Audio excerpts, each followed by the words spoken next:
کی بنیادی قدروں، بنیادی ویلیوز کے خلاف ہے، ان اصولوں کے خلاف ہے جن اصولوں پر یہ ملک بنا ہے اور اس ملک کو آزادی دی گئی ہے۔ اس لیے اس ملک کے ہر شہری کی، صرف مسلمانوں کی نہیں بلکہ اس ملک کے ہر شہری کی یہ ذمہ داری ہے کہ وہ اس بل کی بھرپور مخالفت کرے۔ یہ بات پھیلانے کی کوشش کی جا رہی ہے کہ وقف ایکٹ کے ذریعے مسلمانوں کو کچھ خاص رائٹس دیے گئے ہیں۔ میں یہ بات واضح کرنا چاہتا ہوں کہ وقف ایکٹ کے اندر جو رائٹس دیے گئے ہیں ٹھیک ویسے ہی رائٹس اس ملک کی ہر ریلیجیس کمیونٹی کو حاصل ہے۔ لمیٹیشن ایکٹ سے ایگزمپشن یہ اس ملک کے تمام مذاہب کی مذہبی جگہوں کو حاصل ہے۔ بائی یوزر رائٹ یہ اس ملک کے تمام مذہبی مقامات کو حاصل ہے۔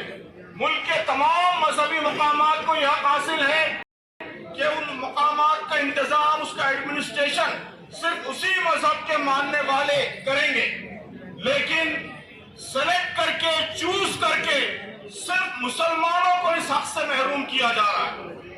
یہ بات ہم پر بھی اچھی طرح واضح رہنی چاہیے اور میڈیا کو بھی یہ بات ملک کی عوام کے سامنے لانا چاہیے کہ جو حقوق اس ملک کے تمام مذہبی حقوق کو حاصل ہیں، صرف مسلمانوں کو ان حقوق سے محروم کرنے کی یہ سازش ہے، یہ کانسپریسی ہے۔ اس لیے اس بل کی بھرپور مخالفت ہونی چاہیے۔ کہا جا رہا ہے کہ یہ بل وقف کے ایڈمنسٹریشن کو بہتر بنانے کے لیے کیا جا رہا ہے۔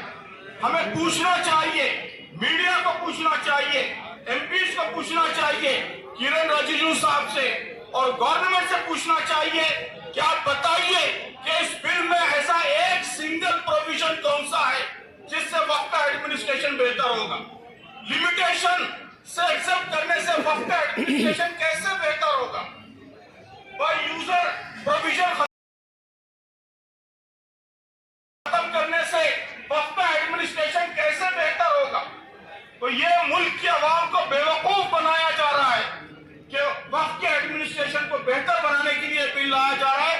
ہرگز نہیں، یہ بل وقف کو ختم کرنے کے لیے، وقف کو کمزور کرنے کے لیے، وقف کی پراپرٹیز پر زبردستی قبضہ کرنے کے لیے اور مسلمانوں کو اپنے مذہبی اداروں کو چلانے کا جو حق حاصل ہے اس حق کو ختم کرنے کے لیے یہ بل لایا جا رہا ہے۔ تو ہمارے بہت سے ایم پی دوستوں نے بہت صحیح بات کہی کہ یہ بل صرف مسلمانوں کا مسئلہ نہیں ہے بلکہ اس ملک کے کانسٹیٹیوشن کو بچانے کا مسئلہ ہے، اس ملک کے سمویدھان کو بچانے کا مسئلہ ہے، یہاں کی بنیادی ویلیوز کو، بنیادی قدروں کو بچانے کا مسئلہ ہے۔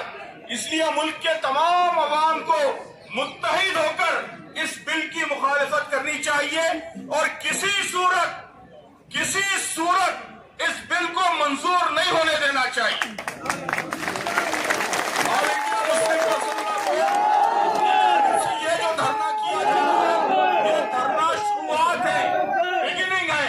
اگر حکومت اس بل کو واپس نہیں لیتی تو ملک کے ہر کونے میں، ملک کے ہر گوشے میں ایسے ڈیمانسٹریشنز ہوں گے، پروسیشنز ہوں گے، ملک کے سارے عوام اس بل کے خلاف کھڑے ہوں گے۔